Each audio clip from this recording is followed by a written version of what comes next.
Because if we look at it, what is decision-making? Decision-making means directing our attention to the consequences of a choice, to our feelings, to our values, and making a decision. But if all these have been laid out under the hats, the decision has actually designed itself. So when you come to the end, the decision is very often self-evident.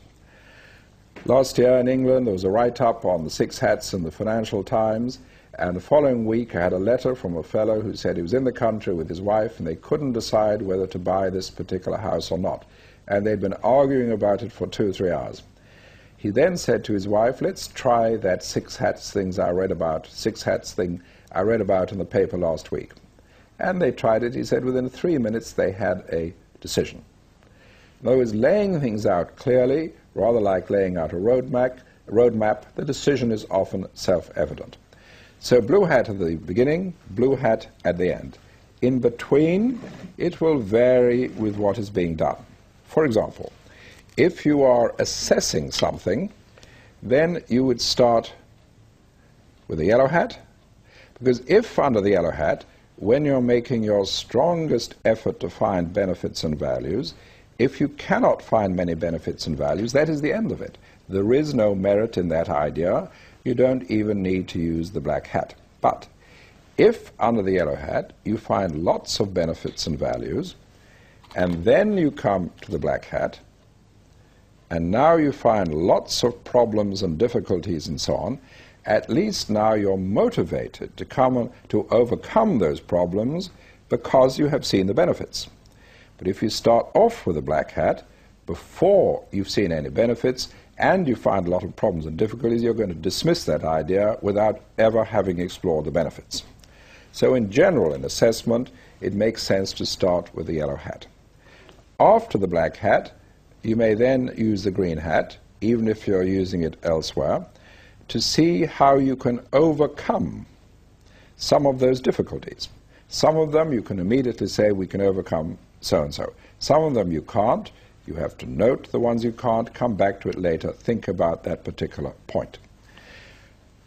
If it's a neutral situation, after the first blue hat, you may want to use the white hat. Let's lay out the information. Then you may want to use the green hat. Let's think of alternatives, possibilities. Then you may explore those alternatives and possibilities with a black hat and with a yellow hat on each of them. If it's a situation where you believe that there are strong feelings, strong emotions, after the first blue hat, you may want to use the red hat. For example, before the elections in South Africa, they asked me to teach the 6-hat system, the framework, to the heads of all the peace accord committees in the different townships in South Africa, and they had to solve all the local problems, and they always would start with the red hat.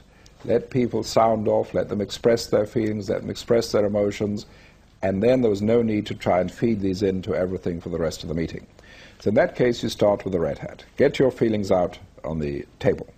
You can use the red hat later. Later, you can feed in a red hat to see if the feelings have changed or if they are still the same. So, red hat. There wouldn't be any point in starting with the red hat if there were not existing feelings, because you wouldn't ask people to adopt feelings if they were not already there.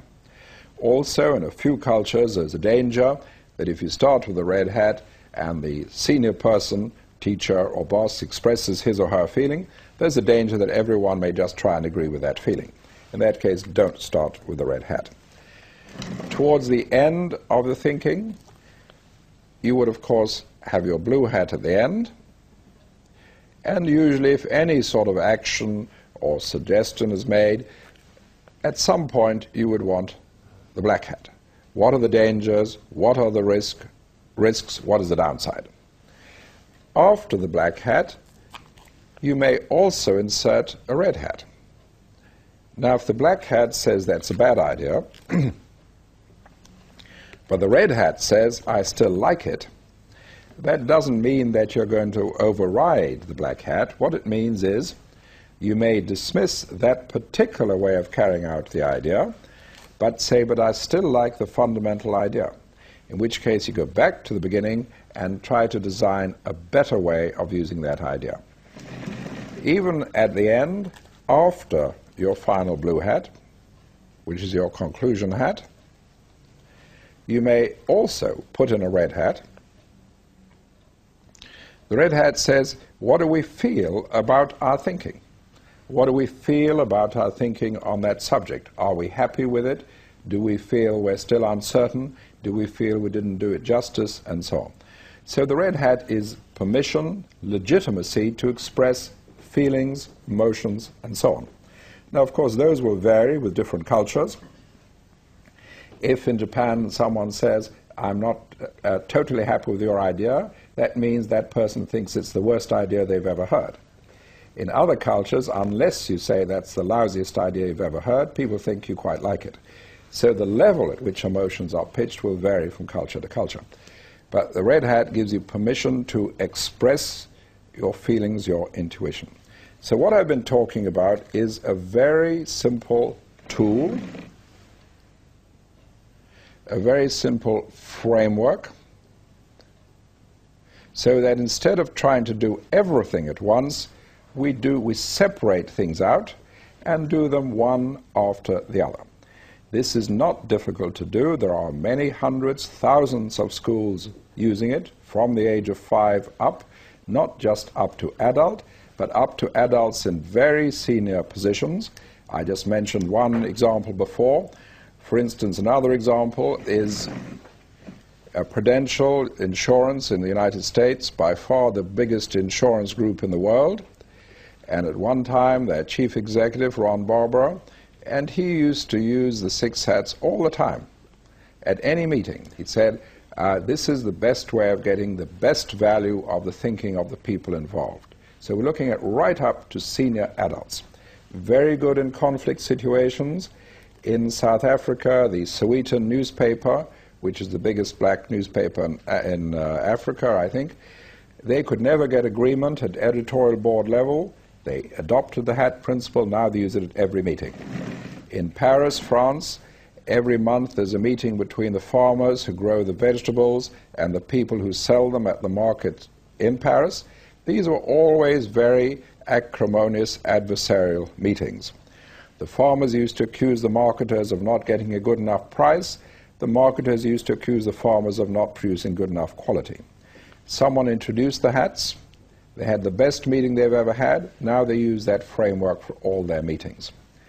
One time in Florida, Apple Computer had a meeting which apparently was in total chaos. They introduced the hats, made sense, and got a very valuable meeting. So we're looking at a very simple, very usable framework.